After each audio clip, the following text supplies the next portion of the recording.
Hello,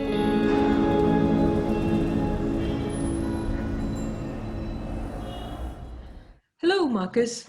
Thank you so much Hi. for being a part of the dialogue series to kickstart Conscious Umeå. Thank you for inviting me.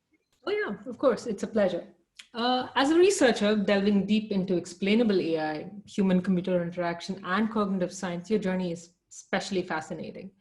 I'm curious to know more about the what, why, and how of you have become such an interdisciplinary researcher in this field, and what specific aspects of your lived experience, education, or professional work have really led you to this domain of research and technical development.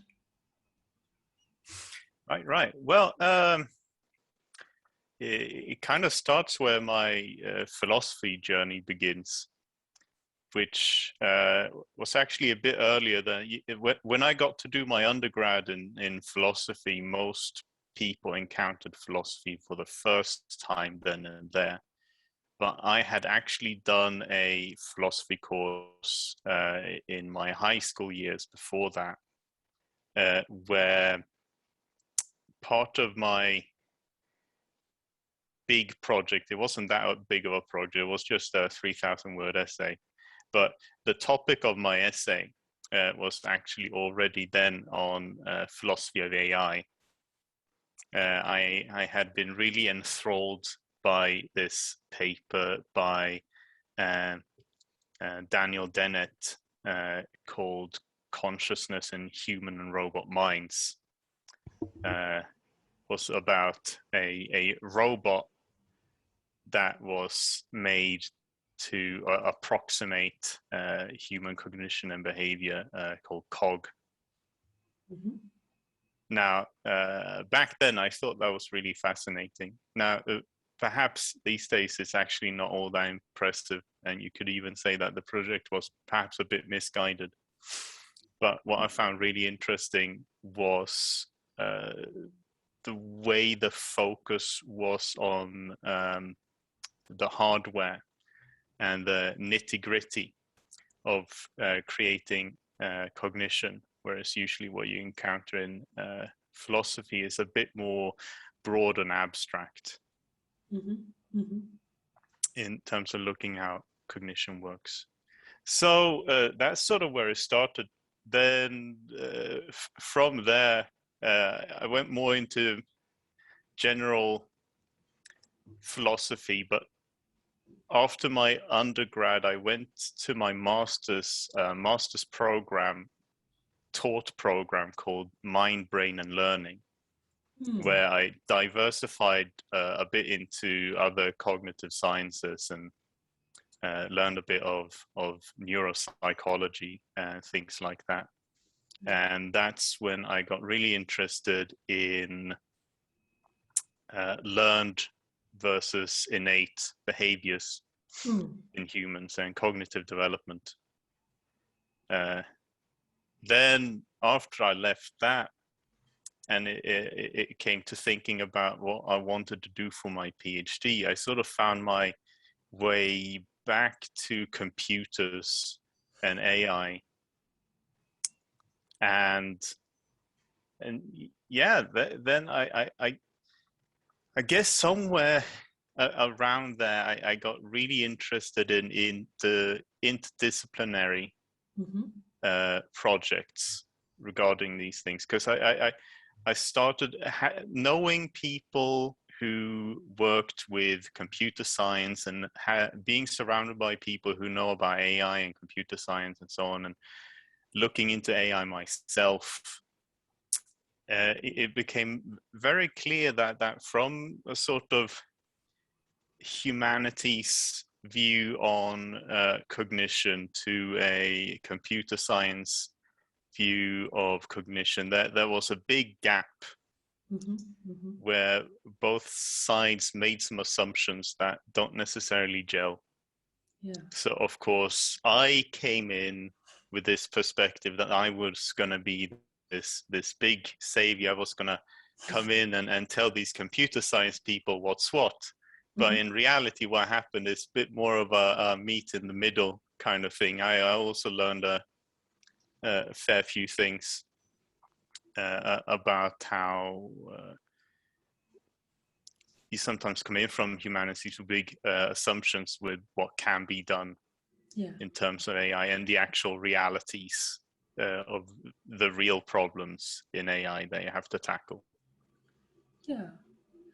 Well, for people who don't really understand the different domains within AI, what would you say, like in a very simple, let's not call it a definition, but how would you explain explainable AI to someone who doesn't know anything about, say, AI? Yeah, so explainable AI is the field of trying to make AI decisions make sense for human end users. So the people who will be dealing with the results of AI decisions. So usually when we think of AI decision makers, right, those are usually machine learning based. So we have these algorithms that we train up to make decisions, recognizing objects in pictures, or being able to make quick decisions when out driving a car, or you have all these different decision-making processes going on. And the way that works is we feed in data sets that then in a true bottom-up fashion, the AI teaches itself from given data what to do. The problem is that eventually the decision-making algorithm becomes so complex that it becomes effectively a black box. We see input go in and we see an output come out, but we don't know what happened in the middle.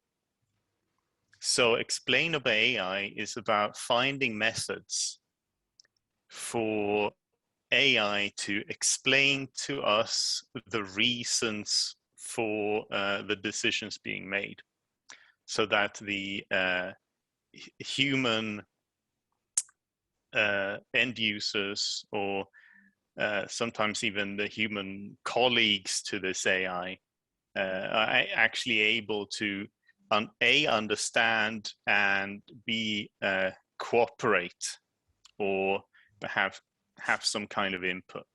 Take, for example, and this is in many cases an ethical issue, or rather an ethical demand put on AI development. For example, a patient who gets some kind of diagnosis that then results in surgery being made and so on. And when this diagnosis is made using AI, the patient would probably want to know why this decision is being made and have some feeling of control. You don't want to end up in a situation where a doctor just shows up and says, well, the computer says you have this, so we're going to do this. Yeah, scary. Okay, and the patient says, why? Well, usually when a doctor makes an assessment, they come in, they have some pictures maybe, and they say, well, see here, this is something that goes on in your body. We have some numbers, we have some scans. But if a computer just makes a decision and says, well, I found something bad inside of this person, we got to take it out. You want the computer to also be able to say, well, it's bad because look at this area. Like, we want the AI to be able to join in on the explanation process. This is also, of course, for benefit of a doctor who probably also wants to know why the computer tells them to do something, because what if it's a misdiagnosis? Right. What happens then if it leads to a fatality and the doctor just said, well, this is what the computer said? Yeah. I mean, it almost seems like at some point AI just becomes almost intuitive, but that's wrong to assume, I guess, because when human beings make certain, or maybe not make decisions because maybe you can see how a decision is made or you can explain it as a person. But when you suddenly arrive at conclusions, or when you have epiphanies, or when you intuitively infer something, or arrive at a point, maybe that's when you don't know how you got there, right? As a person. So is that Yeah. similar to what explainable AI researchers are trying to sort of uncover for computers and for? Yeah, well, a lot of the research involves like what makes good explanations. Hmm. Right. How do we make explanations to make that make sense? Because that's another dimension. Yeah. Because sometimes an AI may be able to produce an explanation, but we see the explanation and we simply don't understand what it means. Yeah. It operates on its own assumptions and its own architecture of understanding the problem. Hmm. Hmm. Hmm. Yeah. And that also you have to take into account who the audience is too, because what makes sense to a trained medical professional may not make sense at all to a patient. Yeah. Yeah. I was about to say that at least people in a community, especially a professional community, they have a shared understanding, or like a shared set of assumptions. So perhaps in that case, experience over a particular period of time sort of becomes like a baseline to make these decisions. But yeah, of course. So how do you end up connecting this overwhelming discourse that is developing in phenomenology, sense making, embodiment, nature of human experience, cognition in general on one side, and to your work in XAI? Then, like, you've mentioned it quite a bit already, but how do you really see something that is so subjective meeting something that needs objectivity and computation and counting by default? Where do they meet? Well, there's two approaches I usually fall back on uh, to try to develop some good ideas for having good, transparent explanations in AI. The first one is it's more looking at conceptual structures and seeing how do humans interact with the world. How do we build up an understanding of our own actions? And then after that, if we are to explain our actions, how do we explain them? Like, what is the mechanism that we actually use for describing our actions to other people? Mm-hmm. And then it's basically taking that understanding and taking how humans understand explanations and then try to model that into how the AI shows the explanation. So there's a lot of psychology that goes into that, because basically what we're doing, at least what I'm doing, I'm not so much concerned about the fishing out of the information itself. Other people do that and they do it really well. We are able to extract explanations. The Mm-hmm. problem for me, where my work comes in, is presenting those explanations in ways that make them tangible and understandable to humans, which surprisingly sometimes involves a bit of fibbing. Sometimes you have to give people explanations that make sense to them, but isn't necessarily 100% what you have from the AI side. Mm-hmm. You know, you have to give it some kind of color for humans, but humans do that themselves when they give explanations. I mean, usually when we explain a decision, we don't actually go into our internal processes and just describe which neurons fire and so on. We're usually not even aware of that. Yeah. We make an estimate. based on our understanding of ourselves, which is actually strangely external to the actual decision-making process. So there are some very interesting similarities there between human explanations and AI explanations that I think both can learn from.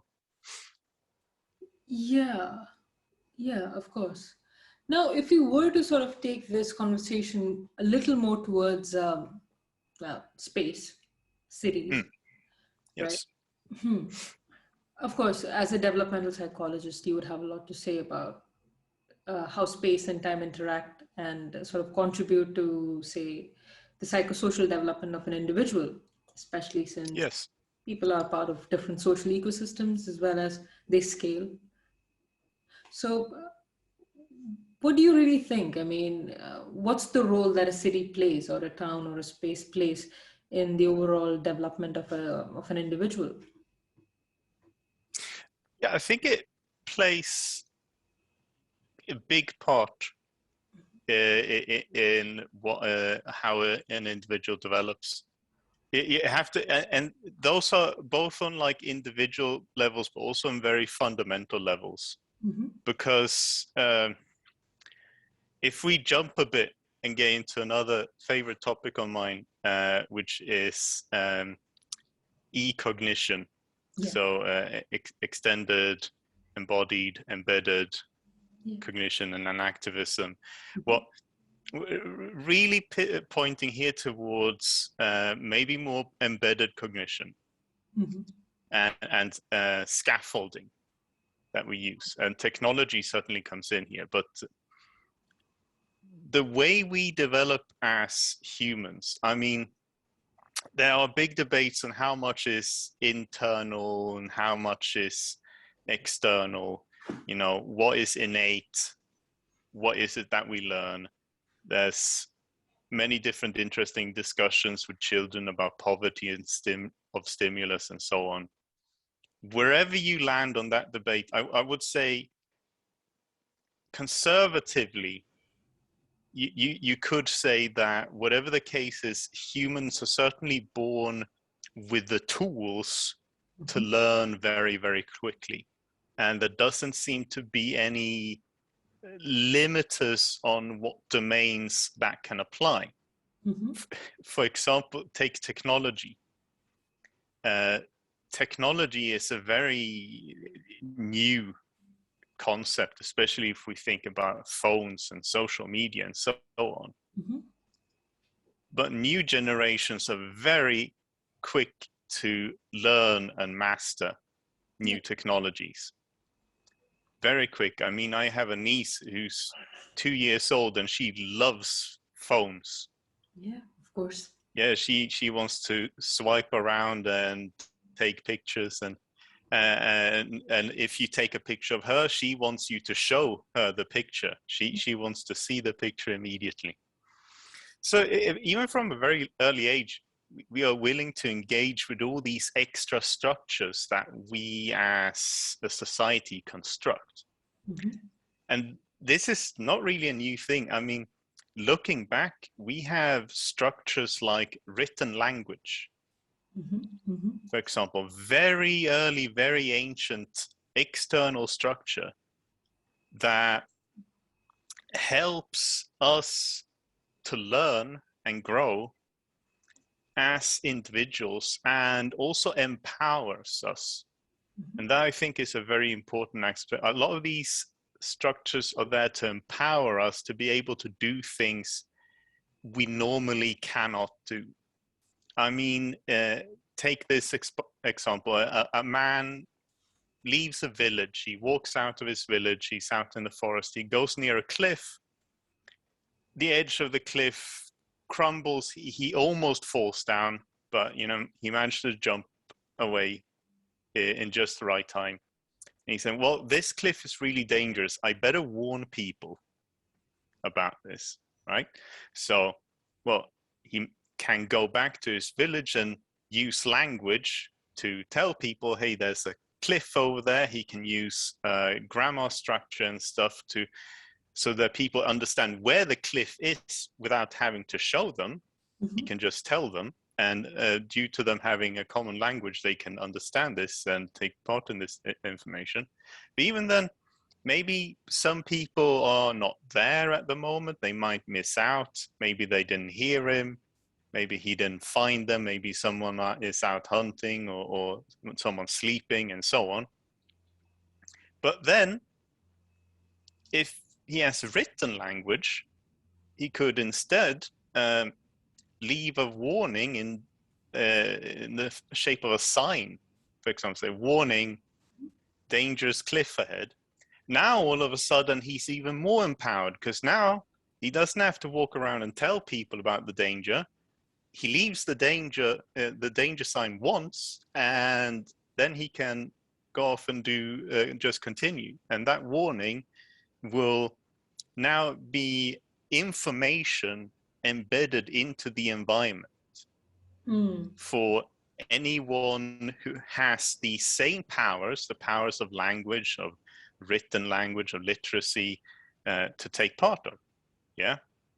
So if we big that up into spaces and cities, I mean, we have all these things that empower us: technologies, education systems, healthcare. We have transportation. We have legal systems that provide safety to individuals, hopefully, not always, tragically, but we can get into that later too, how these things can be misused. But all of that, I think, greatly affects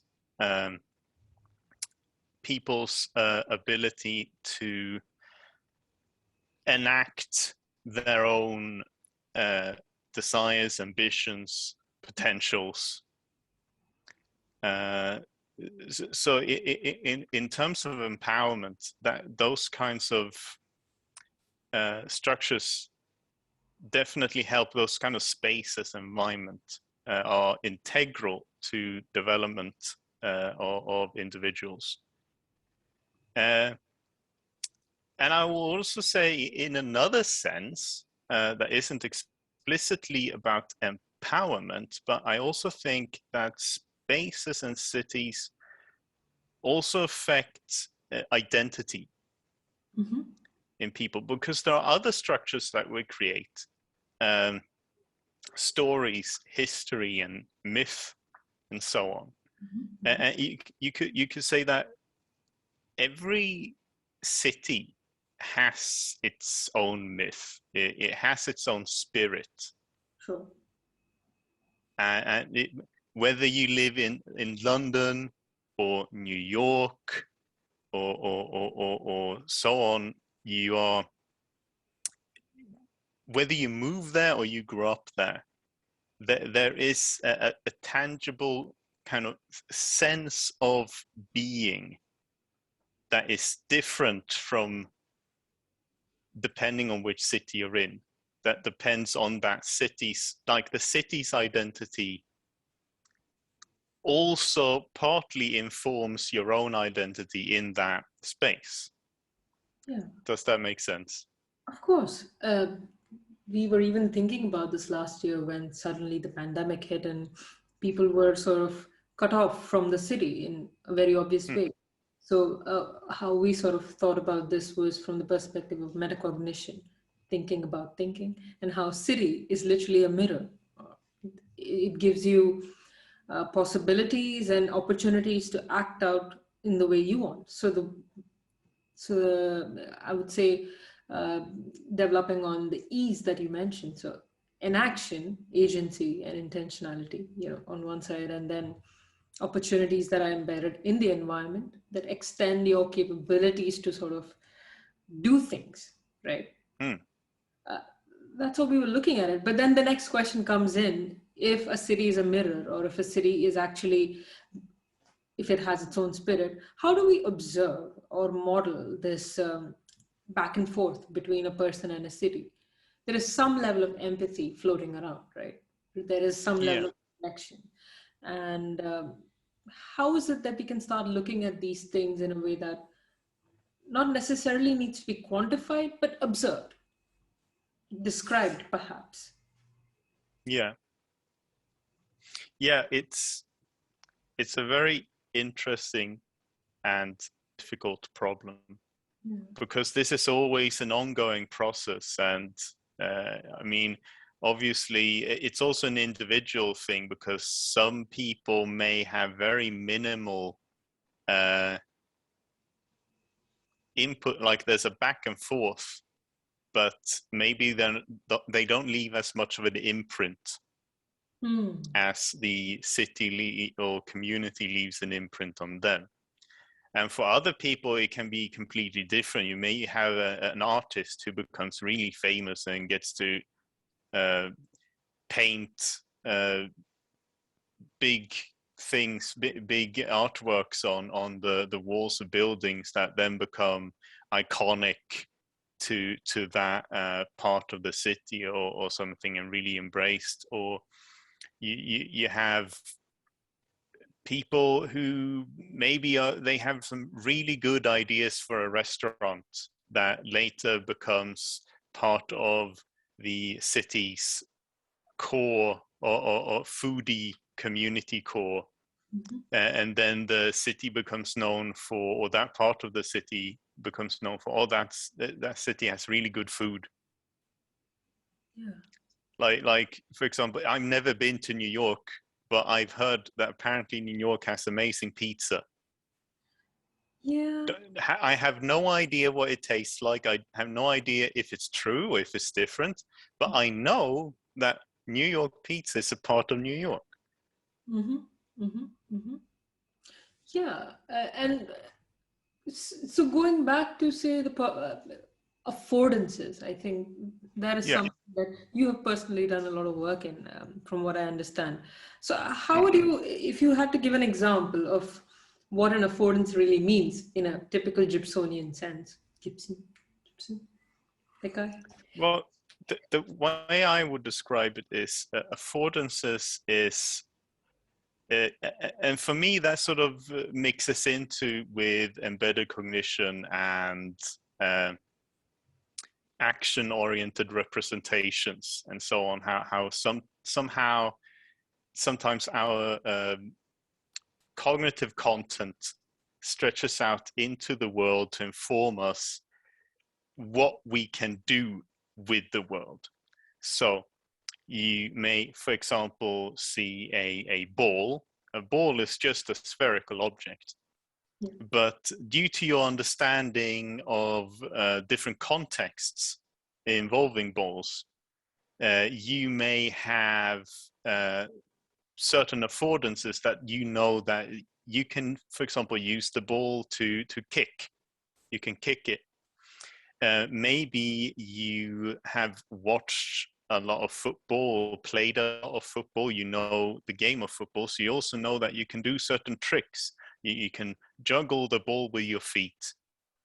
And you have all these sort of understandings of what you can do with this object that is not based solely on the physical aspects of the object, but also with the context of actions that you and the environment can perform with the object, all these extra structures like games and so on. So you can have affordances that are very different from another person or another creature would have. With these objects. Like I wouldn't have the same understanding of a chessboard, for example, as a master chess player would. I might look at a chessboard and it's just some random pieces, and I'm like, okay, well, I understand the rules of chess, but what I'm seeing right now is just a chessboard with pieces on. And a master chess player may see, oh, well, this is a famous position. If I just move it like this, I will have them checkmate in two moves, you know? Yeah. So, and then going but that's object specific. Now, if we go a bit broader with affordances in an environment, this and linking into empowerment, this can have a lot to do with how you perceive your abilities to be within a certain environment. What powers do you have? You walk into an office and you're the boss. Yeah, your affordances of that place will be probably very high. You can feel that you can do almost anything in here. You know how everything works. You know everyone who works here. You know all the systems. So if you want something done, you know exactly what you can do to make that happen. Whereas if you are completely new at a workplace, you may feel very insecure in this new environment, intimidated even. You may feel that you can't do even the simplest things, like maybe you're afraid to go and get a cup of coffee. Is that the polite thing to do? And all of a sudden your affordances are actually less than they usually are in an environment that you're more comfortable with. And looking into like city design, and I think that's very important, because if we can figure out more about these, how people perceive spaces and their affordances in a space, that could help, for example, with making environments that are beneficial for people more inviting. Say university buildings, for example. You do not want people to see these centers of learning as an unwelcoming environment that they feel, oh, I have nothing to do there. Like, this is not for me. Like, it's fine if that's voluntary. Like, if you just say, I am not really interested in being an academic, fine. But what it shouldn't be is someone who really wants to go into academia, but feel that it's too intimidating for them because they do not see their own affordances in that environment. Yeah. That's very interesting, because more often than not, coming from the field of architecture, I think we almost forget that everybody perceives the environment in a certain way, and that obviously has an impact on what they do in the space. But what we do as architects is just recreate environments that we know work for. Again, I'm unsure, because we have never really conducted these studies. So we don't really know if the environments that we have been replicating everywhere have worked for a certain specific group of people, or if they have worked for a certain specific end goal. We don't really know. So maybe it goes back to studying what the relationship between people and places are really like. And maybe it might be too ambitious to say that affordances might connect what's happening inside a person's mind, or how a person appraises, say, certain features of an object or features of an environment, and then sort of chooses to act. So the action part of it becomes the overt behavior, right? Things that we can observe. So yes, would that be a right direction to even theoretically take, that affordances can provide, like, connecting object or space to a person, their mind, and how they would act, all in a nice bow? Yeah, I strongly believe so. Simply because of the fact that, to me, as a philosopher, what affordances represent, it is actual, our actual cognitive representations stretching out into the environment and creating these interaction loops, basically. So that behavioral connection with the environment, that's the closest thing you can get to observation of people's perception of their affordances in relation to the environment. Absolutely. Yeah.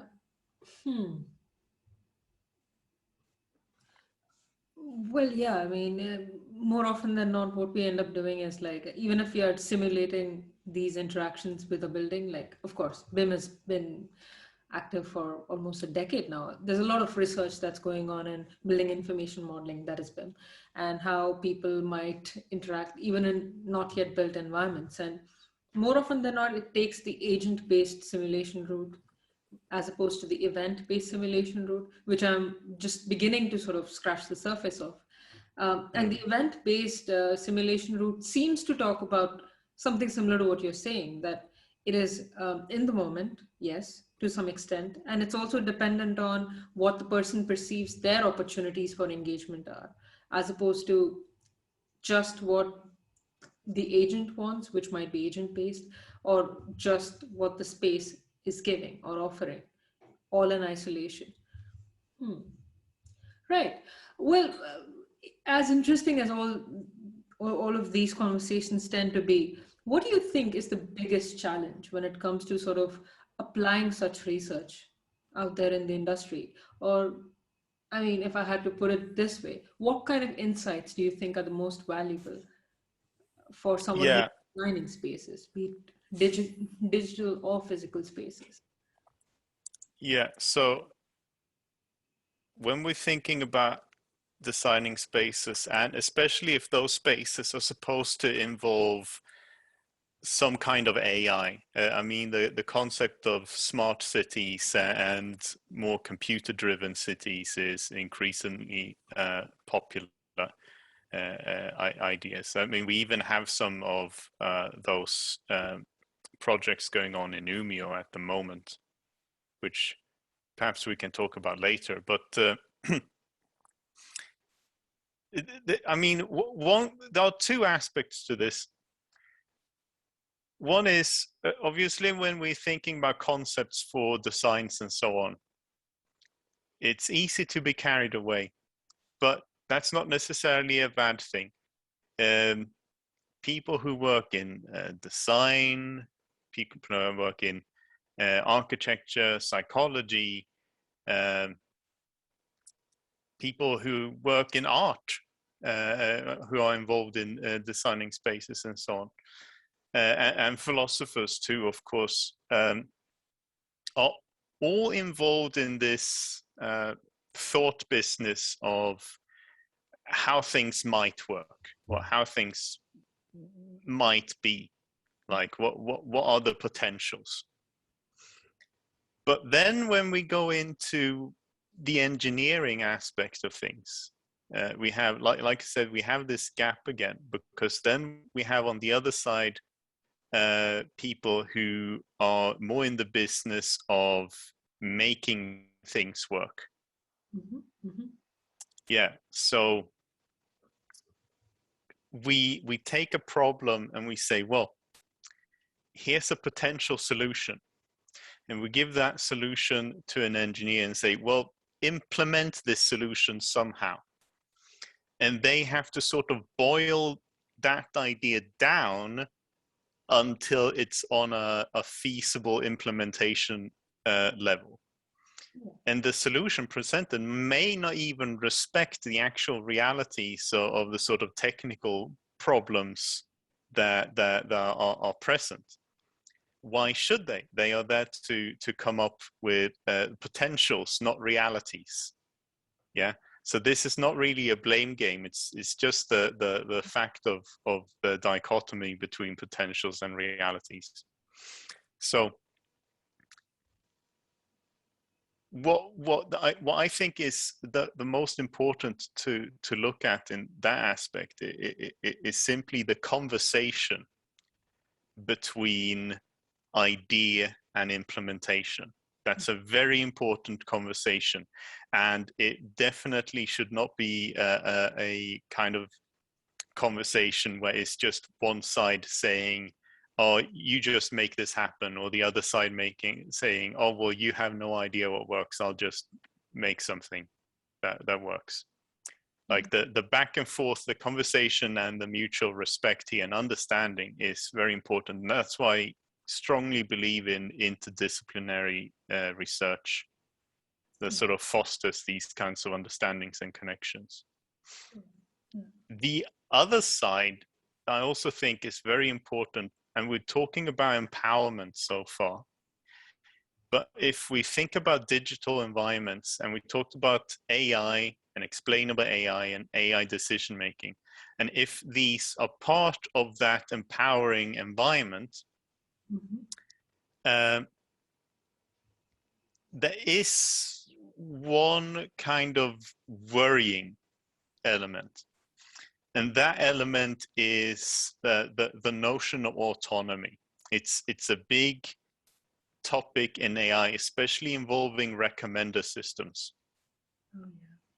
When we have AI suggesting actions to human agents, and then how that translates into the human users' autonomy in making those decisions. For example, let's say you have a micro environment of AI connectivity. So you may have like a smartwatch connected to your computer, connected to your phone, connected to other devices that sort of surrounds you and envelops you and helps you in your daily life. But it also recommends things. So it recommends, for example, you got these things because you want to get more exercise. So they may recommend exercise. And then the AI may calculate an arbitrary goal of, oh, you should move this much today. Which is great. You want to get healthier, and the AI helps you get more healthy. That's all great so far. But then when we look at the implementation, let's say, for example, that the AI really nags you if you miss your daily goal, the daily exercise goal. Let's say you're out running, right? And due to the way you hold the device or something, your exercise doesn't count. It doesn't register. You do it, but the device doesn't notice. Now, at the end of the day, the device goes, well, you didn't exercise today. You didn't complete your goal. So I'm going to mark this down as a fail. That, I mean, in a way, that doesn't matter. Because you say, well, who cares? I got my exercise. It still benefited my behavior. But psychologically, that may feel like, well, what I ran today, that was not a success because it didn't register. I didn't do it correct. Maybe even this system has some kind of external reward system. Maybe you get some points or something that becomes part of a game that you kind of want to. Your dopamine levels want the little boost when you see that you get the check mark or the points or whatever, and thus the device not registering sort of deprives you of this dopamine release. So now the next time you alter, you modulate your behavior, maybe you hold your hand in a different way, a really weird way.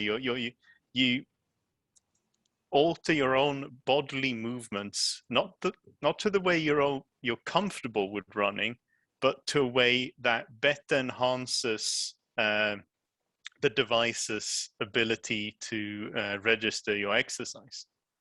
So in a way, the changes you make to your behavior is not for your benefit, it's to the benefit of the device. You see where I'm going? Yeah. And this is rather simple technology that exists already. I mean, it's just step counters, right? But what if we expand this to like bigger, smart environments that you cannot easily get away from? Say you have an entire smart city where a lot of the things you do comes from recommendations and so on. Then what do you do when you end up on this other end where you try to please the technology rather than yourself? So that's something very important to look out for design-wise, because we want the technology to serve the people and not vice versa. Yeah. And also, at the end of the day, there are people who own the technology, and it's not that technology. Exactly. And especially if we look at um, malleability of human thought and memories and so on, and the way recommender systems work, I mean, it leaves us vulnerable for it leaves us vulnerable to a certain amount of infringement on autonomy and our own decision making. Yeah. Yeah. Oh, that's the dark side of the tech debate. That's the dark side. Now, Yeah. Mm, I don't think it's a big fear to walk in. I don't think we should walk into this being scared of these things, but it's something to keep in mind, of course. certainly. And the earlier that is kept in mind, the better, I think. Yeah, and in the spirit of moving from smart to conscious, which might actually involve questions of ownership, trust, and leaving a part of free will and autonomy with the people and communities. Um, Hmm. what do you think is a conscious city? Or since you've lived in so many different cities around the world, or at least in Europe, and now you're in Umeå, is it Yeah. a conscious city? If yes, how? If not, then how can it become one in the future? Yeah. I mean,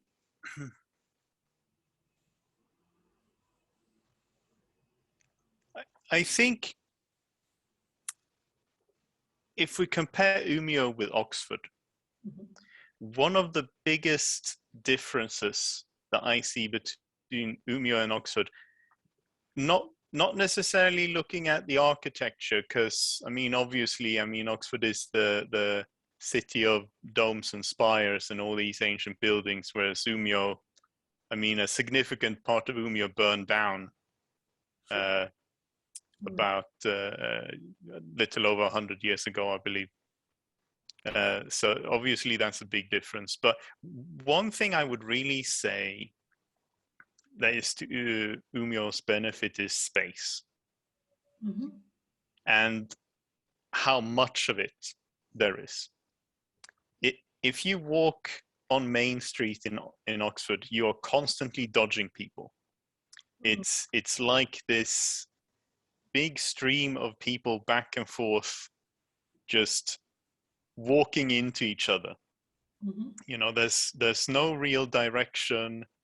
Everyone just go where they will be going. You can usually a very fascinating thing to see is when the bus comes across the main street, and it's like when you see a very big fish being surrounded by lots of small fish, and they sort of part. You see the people walking in front of the bus and just parting one after the other, while the bus is just slowly crawling through this mass of people. And when you come to Umeå,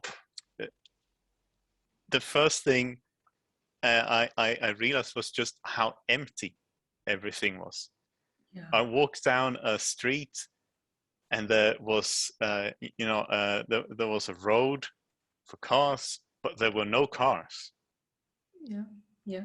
And you could, quite close to the center, there are all these roads where it's just a straight, usually empty road, and then lots of trees.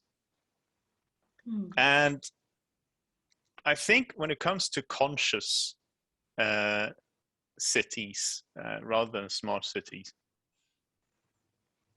I feel that space and the presence of, well, nature is, I think it brings a certain peacefulness, at least for me. It allows for contemplation. Mm. I Mm. think any design that engenders contemplation Mhm. is really good, because you don't want design that puts people in these sort of cramped spaces where the beneficial thing is to just lock out the world.